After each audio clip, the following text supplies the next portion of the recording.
بسم اللہ الرحمن الرحیم۔ السلام علیکم ورحمۃ اللہ وبرکاتہ۔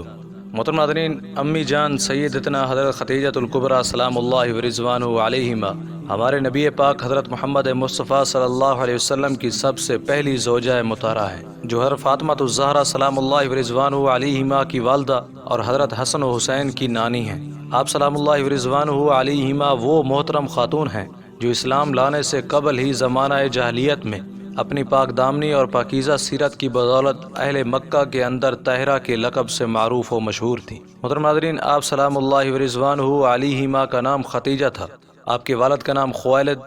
دادا کا نام اسد، والدہ کا نام فاطمہ، نانی کا نام حالہ اور نانا کا نام زیدہ تھا۔ آپ مکہ مکرمہ کے مشہور و ذی وجاہت خاندان قریش سے تعلق رکھتی تھیں، بلکہ آپ خواتین قریش میں سب سے معزز اور سب سے مالدار خاتون تھیں۔ آپ صلی اللہ علیہ وسلم چونکہ قریش خاندان کے تھے، اس لیے قصی پر پہنچ کر آپ کا نسب حضور صلی اللہ علیہ وسلم کے نسب سے مل جاتا ہے۔ تمام ازواج مطہرات میں سے نسب کے لحاظ سے آپ حضور صلی اللہ علیہ وسلم کے سب سے زیادہ قریب ہیں۔ آپ صلی اللہ علیہ وسلم نے قصی کے اولاد میں سے ان کے علاوہ صرف ام حبیبہ رضی اللہ تعالی عنہا سے نکاح فرمایا تھا۔ اب مکہ مکرمہ میں پیدا ہوئیں۔ یہ عیسوی تاریخ کے اعتبار سے چھٹی صدی نصف تقریباً 555 یا 556 عیسوی بنتا ہے،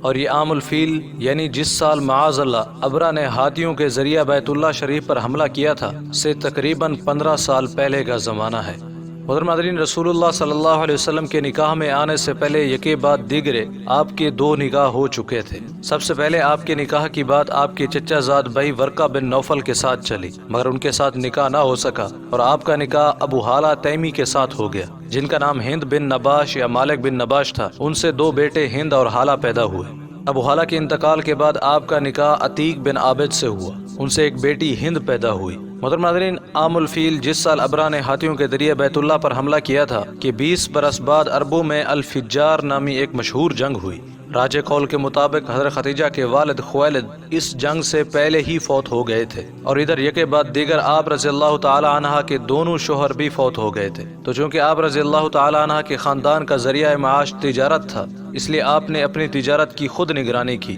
آپ سلام اللہ ورضوانہ علیہما اپنے قریبی رشتہ داروں کو اپنا مال دے کر مکہ مکرمہ سے شام کی طرف تجارت کے لیے بھیجا کرتے تھیں۔ چونکہ آپ بیوہ ہو چکی تھیں اور قریش کی ایک شریف اور پاک باز اور مالدار تاجر خاتون تھی، اس لیے قریش کا ہر شریف و صاحب حیثیت شخص آپ سے نکاح کرنے کا خواہش مند تھا۔ لیکن اللہ تعالیٰ نے آپ رضی اللہ تعالی عنہ کے مقدر میں رسول اللہ صلی اللہ علیہ وسلم کی زوجیت کی بے بدل سعادت لکھ دی تھی، چنانچہ کسی کے ساتھ آپ کا نکاح نہ ہوا، اور بالآخر آپ کو سید عالم صلی اللہ علیہ وسلم کے مبارک نکاح میں آنا نصیب ہوا، اور آپ ام المومنین کے عظیم لقب سے سرفراز ہوئیں۔ جب آپ صلی اللہ علیہ وسلم کی عمر مبارک 25 سال ہو گئی اور آپ صلی اللہ علیہ وسلم اپنے شفیق چچا ابو طالب کے ساتھ رہتے تھے اور قریش کے لوگوں کا ذریعہ معاش تجارت ہی تھا، تو ایک دن ابو طالب نے کہا، بھتیجے، معاشی طور پر آج کل ہمارے ایام تنگی اور سختی سے گزر رہے ہیں، لہذا روزی کمانے کی ضرورت ہے، اور میں مالدار آدمی نہیں ہوں، اس لیے آپ کو اپنی ذاتی رقم یا سامان تجارت دے کر تجارت کے لیے بھیجنے سے قاصر ہوں۔ تم ایسا کرو کہ ان دنوں ہمارے یہاں سے مختلف قافلے سامان تجارت لے کر شام جانے لگے ہیں، تو جس طرح دوسرے لوگ خدیجہ بنت خویلد کا مال تجارت ملک شام لے جا کر بیچتے ہیں اور نفع کماتے ہیں، اس طرح تم بھی جا کر ان سے بات کر لو، وہ تمہارے صادق و امین ہونے کی وجہ سے دوسروں کے مقابلے میں تمہیں ترجیح دیں گی۔ اگرچہ میرا دل نہیں مانتا کہ میں آپ کو مکہ سے دور کہیں بھیجوں، مگر اس وقت ہم مجبور ہو چکے ہیں۔ محترم ناظرین، جب حضرت خدیجہ رضی اللہ تعالی عنہ کو معلوم ہوا کہ محمد بن عبداللہ جو کہ صادق و امین کے لقب سے معروف ہیں، ان کو ان کے چچا میرا مال شام لے جا کر فروخت کرنے کا مشورہ دے رہے ہیں، اور آپ رضی اللہ تعالی عنہ کو بھی اپنی تجارتی سرگرمیوں کے لیے ایسے ہی قابل اعتماد آدمی کی ضرورت تھی، تو آپ رضی اللہ تعالی عنہ نے خود حضور اقدس صلی اللہ علیہ وسلم کی سچائی، امانت داری، کریمانہ اخلاق اور معاملہ فہمی کی پیش نظر آپ صلی اللہ علیہ وسلم کی خدمت میں پیغام بھیجا کہ آپ میرا مال تجارت لے کر شام جائیں، جو معاوضہ میں دوسروں کو دیتی ہوں آپ کو اس کا دگنا دوں گی۔ حضور صلی اللہ علیہ وسلم نے اس پیشکش کو قبول فرما لیا اور اپنے چاچا ابو طالب کو جا کر بتایا کہ خدیجہ نے آپ کو باقی لوگوں کے مقابلہ میں دگنا نفع دینے کا کہا ہے۔ تو ابو طالب بہت خوش ہوئے اور کہا، ان ھذا لرزق ساقہ اللہ الیک، بلا شبہ یہ روزی اللہ نے ہی تمہاری طرف بھیجی ہے۔ بہرحال حضور صلی اللہ علیہ وسلم آپ کا مال لے کر شام کی طرف روانہ ہو گئے، اور حضرت خدیجہ نے اپنا ایک غلام بھی ساتھ کر دیا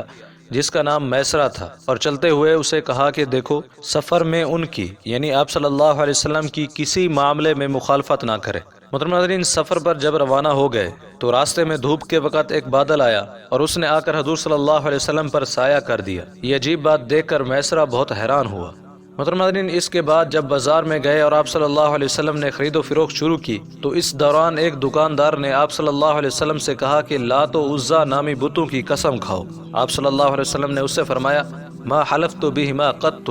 میں نے زندگی بھر ان کی کبھی قسم نہیں کھائی۔ اس دکاندار نے کہا چلو ٹھیک ہے، رہنے دو۔ معاملہ ہو جانے کے بعد وہ دکاندار میسرہ کو ایک طرف لے گیا اور کہا کہ یہ صاحب نبی ہیں جن کا تذکرہ ہمارے علماء کی کتابوں میں موجود ہے۔ یہ بات یہاں قابل ذکر ہے کہ اس سفر میں حضرت ختیجہ کے مال میں آپ صلی اللہ علیہ وسلم کی وجہ سے بہت نفع ہوا، حتیٰ کہ میسرہ نے بھی آپ صلی اللہ علیہ وسلم سے اس بات کا اظہار کیا کہ ہمیں زندگی بھر اتنا نفع کبھی نہیں ہوا۔ محترم ناظرین، تجارتی مصروفیات سے فراغت پر مکہ مکرمہ سے گئے ہوئے تمام قافلے واپس چل دیے۔ پورے راستہ میں یہ ہوتا رہا کہ دوران سفر جب آپ اونٹ پر سوار ہوتے اور دھوپ شدت پکڑ جاتی تو دو فرشتے آ کر آپ صلی اللہ علیہ وسلم کے اوپر سایہ کر دیتے تھے۔ یہ بات عین اس وقت بھی پیش آئی جب آپ صلی اللہ علیہ وسلم شدید دھوپ کے اندر اونٹ پر سوار مکہ میں داخل ہو رہے تھے۔ اتفاق سے اس وقت حضرت ختیجہ اپنے گھر کے بالا خانے میں بیٹھی ہوئی تھی۔ انہوں نے بھی اپنی آنکھوں سے مشاہدہ کیا کہ دو فرشتے ہیں جنہوں نے دھوپ سے بچاؤ کے لیے آپ صلی اللہ علیہ وسلم پر سایہ کیا ہوا ہے۔ بہرحال جب حضرت ختیجہ کے پاس واپسی ہو گئی تو میسرہ نے آپ کو سارا حال کہہ سنایا، جس میں راہب اور اس دکاندار کا قصہ بھی سنایا کہ انہوں نے آپ کے نبی آخر الزمان ہونے کی خبر دی ہے۔ اس کے علاوہ حضرت ختیجہ غیر متوقع طور پر اتنا زیادہ نفع دیکھ کر خوش ہوئی اور آپ صلی اللہ علیہ وسلم کو مقرر کردہ نفع سے دگنا نفع دیا۔ محترم ناظرین، قافلہ شام سے واپسی کے بعد خود حضرت ختیجہ نے نفیسہ بنت منیہ کو پیغام نکاح دے کر حضور اقدس صلی اللہ علیہ وسلم کے پاس بھیجا۔ آپ صلی اللہ علیہ وسلم نے اسے قبول فرما لیا۔ اس نے آ کر حضرت ختیجہ کو یہ بتایا تو آپ رضی اللہ تعالی عنہا نے حضور صلی اللہ علیہ وسلم کی طرف بھی کہلا بھیجا کہ فلاں وقت تشریف لے آئیں، اور ادھر اپنے چچا زاد بھائی عمر بن اسد کو بھی پیغام بھجوا دیا کہ حضور صلی اللہ علیہ وسلم کے ساتھ ان کا نکاح کرانے کے لیے وہ بھی آ جائیں، کیونکہ آپ کے والد فوت ہو چکے تھے۔ پھر مقررہ وقت پر عمر بن اسد بھی آ گئے، اور ادھر آپ صلی اللہ علیہ وسلم اور آپ کے چچا حضرت حمزہ اور ابو طالب بھی حضرت ختیجہ کے مکان پر پہنچ گئے، اور ابو طالب اپنے خاندان کے 10 بڑے افراد بھی ساتھ لائے۔ مجلس نکاح منعقد ہوئی اور عمر بن اسد نے حضرت ختیجہ رضی اللہ تعالی عنہ کا نکاح آپ صلی اللہ علیہ وسلم کے ساتھ کر دیا۔ نکاح میں 12.5 اقیہ چاندی مہر مقرر ہوا۔ محترم ناظرین، نکاح کے وقت حضرت ختیجہ رضی اللہ تعالی عنہ کی عمر 40 سال اور رسول اللہ صلی اللہ علیہ وسلم کی عمر مبارک 25 برس تھی، اور آپ رضی اللہ تعالی عنہ نسب، مال اور دنائی کے لحاظ سے اس وقت اپنی قوم کی سب سے افضل خاتون تھیں۔ آپ صلی اللہ علیہ وسلم کا حضرت ختیجہ سے یہ نکاح قافلہ شام سے واپسی کے 2 ماہ اور 25 دن بعد ہوا۔ محترم ناظرین، حضور صلی اللہ علیہ وسلم کا جب حضرت ختیجہ سے نکاح ہو چکا اور آپ صلی اللہ علیہ وسلم اٹھ کر باہر تشریف لے جانے لگے تو آپ رضی اللہ تعالی عنہ نے حضور صلی اللہ علیہ وسلم سے پوچھا، آپ کہاں جا رہے ہیں؟ پھر کہا، آپ جائیں اور 1-2 اونٹ ذبح کر کے لوگوں کو کھلا دیں۔ چنانچہ آپ صلی اللہ علیہ وسلم نے ایسا ہی کیا، اور یہ سب سے پہلا ولیمہ تھا جو آپ صلی اللہ علیہ وسلم نے کیا۔ محترم ناظرین، حضرت ختیجہ رضی اللہ تعالی عنہ کو یہ خصوصیت بھی حاصل ہے کہ حضور اقدس صلی اللہ علیہ وسلم کی اولاد صرف انہی بیوی سے پیدا ہوئی اور کسی بیوی سے اولاد نہیں ہوئی۔ صرف ایک صاحبزادے ابراہیم آپ صلی اللہ علیہ وسلم کی باندی حضرت ماریہ قبطیہ کے بدن سے پیدا ہوئے۔ باقی سب اولاد حضرت ختیجہ کے بطن مبارک سے پیدا ہوئی، جن میں 2 صاحبزادے تھے، ایک حضرت قاسم اور دوسرے حضرت عبداللہ جن کو طیب اور طاہر بھی کہا جاتا تھا، اور 4 صاحبزادیاں تھیں، حضرت زینب، حضرت رقیہ، حضرت ام کلثوم، حضرت فاطمہ۔ حضرت ختیجہ اللہ تعالیٰ اور اس کے رسول صلی اللہ علیہ وسلم پر سب سے پہلے ایمان لانے والی اور آپ صلی اللہ علیہ وسلم کے لائے ہوئے دین کی سب سے پہلے تصدیق کرنے والی تھیں۔ آپ سلام اللہ رضوانہ علیہما کے اسلام لانے سے اللہ تعالیٰ نے حضور صلی اللہ علیہ وسلم کے مصائب ہلکے کر دیے۔ چنانچہ جب دعوت اسلام دینے پر آپ کو آگے سے ناگوار باتوں کا سامنا کرنا پڑتا کہ وہ لوگ دعوت قبول کرنے کے بجائے آپ کی دعوت کی تردید کرتے تھے اور آپ صلی اللہ علیہ وسلم کو جھٹلاتے، جس سے آپ غم زدہ ہوتے، اور پھر جب آپ صلی اللہ علیہ وسلم ان کے پاس گھر تشریف لے جاتے تو وہ آپ صلی اللہ علیہ وسلم کی ہمت مضبوط کرتی اور تسلیاں دے کر آپ کے غم کو ہلکا کرتی تھی۔ آپ صلی اللہ علیہ وسلم کی تصدیق بھی کرتی اور لوگوں کی ترش روئی اور مخالفت کو آپ صلی اللہ علیہ وسلم کے سامنے کمزور اور ناپائیدار بنا کر بیان کرتی تھی، اور آپ سلام اللہ رضوانہ علیہما کے بارے میں لکھا ہے، حضور اقدس صلی اللہ علیہ وسلم اپنی پریشانیاں حضرت خدیجہ کے سامنے ذکر کرتے، اور وہ اسلام کے سلسلے میں آپ صلی اللہ علیہ وسلم کی سچی اور مخلص مشیر کار تھیں۔ ہر وہ مصیبت جو آپ صلی اللہ علیہ وسلم کو دعوت اسلام میں پیش آتی، حضرت خدیجہ پوری طرح اس میں آپ صلی اللہ علیہ وسلم کی شریک غم ہوتی، اور آپ صلی اللہ علیہ وسلم کے ساتھ خود بھی تکلیفیں سہتی تھیں۔ چنانچہ کفار مکہ کے بائیکاٹ کرنے کی وجہ سے جب شعب ابی طالب میں حضور صلی اللہ علیہ وسلم نے 7 نبوی سے 10 نبوی تک 3 برس کا انتہائی کٹھن وقت گزارا، جس میں فاقوں پر فاقے گزرے، مرد و عورت سب ہی بھوک سے بے تاب ہو جاتے تھے، اور بچوں کی چیخیں گھاٹی کے پار سنائی دیتی تھیں، تو ان مشکل ترین گھڑیوں میں بھی حضرت خدیجہ نے آپ صلی اللہ علیہ وسلم کا ساتھ نہیں چھوڑا، اور باوجود ایک مالدار خاتون ہونے کے یہ فاقے برداشت کیے، اور ان مصائب و تکالیف کو حضور صلی اللہ علیہ وسلم کے دوش بدوش سہتے ہوئے 3 سال کا پورا عرصہ آپ صلی اللہ علیہ وسلم کے ساتھ گزارا، اور آپ کی ہمت افزائی میں معاون ثابت ہوئیں۔ اور جب غار ہیرا میں حضرت جبریل علیہ السلام کے ظاہر ہونے پر حضور اقدس صلی اللہ علیہ وسلم گھبرا کر گھر تشریف لائے تھے، تو اس وقت گھبراہٹ کے وقت بھی حضرت خدیجہ رضی اللہ تعالی عنہا نے حضور صلی اللہ علیہ وسلم کو خوب تسلی دیتے ہوئے کہا، آپ پریشان نہ ہوں، اللہ کی قسم ہرگز ایسا نہیں ہو سکتا کہ اللہ تعالیٰ آپ کی جان کو مصیبت میں ڈال کر آپ کو رسوا کرے، واللہ آپ تو رشتہ داروں کے ساتھ حسن سلوک سے پیش آتے ہیں، آپ سچ بولتے ہیں، عاجز محتاج کی مدد کرتے ہیں، غریبوں کا خرچ برداشت کرتے ہیں، مہمان نوازی کرتے ہیں، اور حق والے مصیبت زدوں کے کام آتے ہیں۔ محترم ناظرین، موجودہ پنجگانہ نمازیں حضرت خدیجہ رضی اللہ تعالی عنہ کی زندگی میں فرض نہیں ہوئی تھی، بلکہ آپ سلام اللہ رضوانہ علیہما کی وفات کے بعد حضور صلی اللہ علیہ وسلم کے سفر معراج میں یہ نمازیں فرض ہوئیں۔ البتہ ویسے ہی عبادت کے لیے کوئی نماز پڑھنا فرض تھا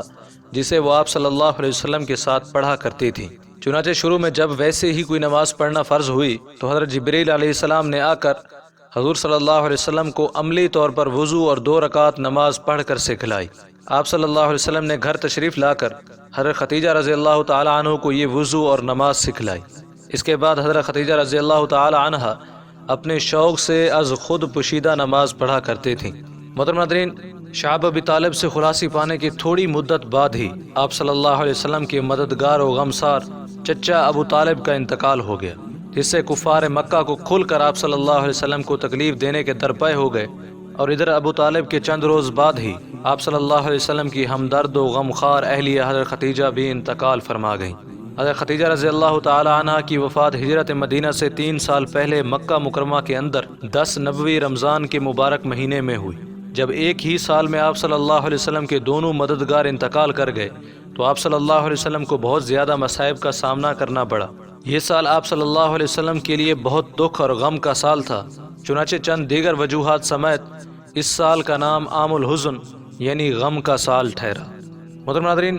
وصال کے وقت حضرت خدیجہ رضی اللہ تعالی عنہ کی عمر مبارک 65 سال تھی۔ حضور صلی اللہ علیہ وسلم کی صحبت میں آپ تقریباً 25 سال رہیں۔ 15 سال آپ صلی اللہ علیہ وسلم کی نبوت سے پہلے اور 10 سال نبوت مل جانے کے بعد۔ جب ان کی وفات ہوئی اس وقت نماز جنازہ کا حکم نازل نہیں ہوا تھا، اس لیے بغیر جنازے کی ہی کفن دے کر آپ رضی اللہ تعالی عنہ کو دفن کیا گیا۔ رحمت عالم صلی اللہ علیہ وسلم خود ان کی قبر میں اترے اور انہیں قبر کی آغوش میں رکھا۔ آپ رضی اللہ تعالی عنہ کی قبر مبارک حجون میں بنائی گئی۔ محترم ناظرین، حضرت ابن عباس رضی اللہ تعالی عنہ سے روایت ہے کہ رسول اللہ صلی اللہ علیہ وسلم نے فرمایا، جنت کی عورتوں میں سب سے افضل خدیجہ بنت خویلد، فاطمہ بنت محمد، مریم بنت عمران اور زوجہ فرعون آسیہ بنت مزاحم ہیں۔ ام المومنین حضرت عائشہ رضی اللہ تعالی عنہ فرماتی ہیں، مجھے اپنی زندگی میں کبھی کسی عورت پر اتنا رشک نہیں آیا جتنا مجھے حضرت خدیجہ رضی اللہ تعالی عنہ پر رشک آیا۔ حالانکہ رسول اللہ صلی اللہ علیہ وسلم کے ساتھ میرا نکاح ہونے سے 3 برس قبل وہ انتقال فرما گئی تھی، مگر حضور صلی اللہ علیہ وسلم کی زبان مبارک سے ان کا بار بار ذکر خیر سننے کی وجہ سے مجھے ان پر رشک آتا تھا۔ اور حضرت خدیجہ رضی اللہ تعالی عنہ کا اتنا اونچا مقام تھا کہ اللہ تعالیٰ نے رسول اللہ صلی اللہ علیہ وسلم کو حکم دیا تھا کہ وہ حضرت خدیجہ کو ان کے لیے جنت میں موتیوں کے محل کی خوشخبری سنا دیں۔ محترم ناظرین، حضور صلی اللہ علیہ وسلم ان کی وفات کے بعد بھی ان کے ساتھ اپنی سابقہ رفاقت کی اتنی پاسداری فرماتے تھے کہ آپ صلی اللہ علیہ وسلم جب کوئی بکری ذبح فرماتے تھے تو اس کا کچھ گوشت حضرت خدیجہ رضی اللہ تعالی عنہ کی سہیلیوں کے پاس بھیجتے۔ حضور صلی اللہ علیہ وسلم حضرت خدیجہ کا بہت زیادہ ذکر خیر فرمایا کرتے تھے، چنانچہ ایک مرتبہ آپ صلی اللہ علیہ وسلم نے ان کے بارے میں فرمایا، وہ میرے اوپر اس وقت ایمان لائیں جب لوگوں نے میرا انکار کیا، انہوں نے میری اس وقت تصدیق کی جب لوگوں نے مجھے جھٹلایا، اور انہوں نے اپنے مال سے میرے ساتھ اس وقت ہمدردی کی جب لوگوں نے مجھے محروم رکھا۔ اللہ تعالیٰ نے مجھے ان سے اولاد عطا فرمائی جبکہ دوسری بیویوں سے میں اولاد سے محروم رہا۔ اس حدیث سے معلوم ہوتا ہے کہ رسول اللہ صلی اللہ علیہ وسلم کو حضرت خدیجہ رضی اللہ تعالی عنہا سے کس قدر محبت تھی۔ اللہ تعالیٰ ہمارے سینوں کو بھی ازواج مطہرات کی محبت سے لبریز فرمائے اور اسی پر موت دے۔ محترم ناظرین، ام المومنین حضرت خدیجہ رضی اللہ تعالی عنہا میں چند ایسی منفرد خصوصیات ہیں جن میں دوسری کوئی زوجہ مطہرہ شریک نہیں۔ سب سے پہلے رسول اللہ صلی اللہ علیہ وسلم کی تصدیق کرنے والی، سب سے پہلے رسول اللہ صلی اللہ علیہ وسلم سے ان سے شادی کی، سب سے پہلے حضور صلی اللہ علیہ وسلم کے ساتھ انہوں نے نماز پڑھی، سب سے پہلے آپ صلی اللہ علیہ وسلم کی اولاد ان سے ہی ہوئی، سب سے پہلے ازواج مطہرات میں جنت کی بشارت ان کو ملی، سب سے پہلے اللہ تعالیٰ نے انہیں سلام پیش فرمایا۔ مومنات میں سے سب سے پہلی صدیقہ خاتون آپ رضی اللہ تعالی عنہا ہیں، سب سے پہلے وفات پانے والی زوجہ مطہرہ بھی آپ ہی ہیں، سب سے پہلی شخصیت آپ رضی اللہ تعالی عنہا ہیں جن کی قبر میں حضور صلی اللہ علیہ وسلم اترے تھے۔ محترم ناظرین، دعا کرتے ہیں کہ اللہ تعالی ہمیں دین کی صحیح سمجھ عطا فرمائے۔ امید کرتے ہیں یہ ویڈیو آپ کے علم اضافے کا سبب بنی ہوگی۔ اگر یہ ویڈیو آپ کو اچھی لگی تو اسے لائک کریں اور شیئر بھی کر دیں۔ ملتے ہیں ایک نئی ویڈیو کے ساتھ، تب تک کے لیے اجازت دیں۔ السلام علیکم ورحمۃ اللہ وبرکاتہ۔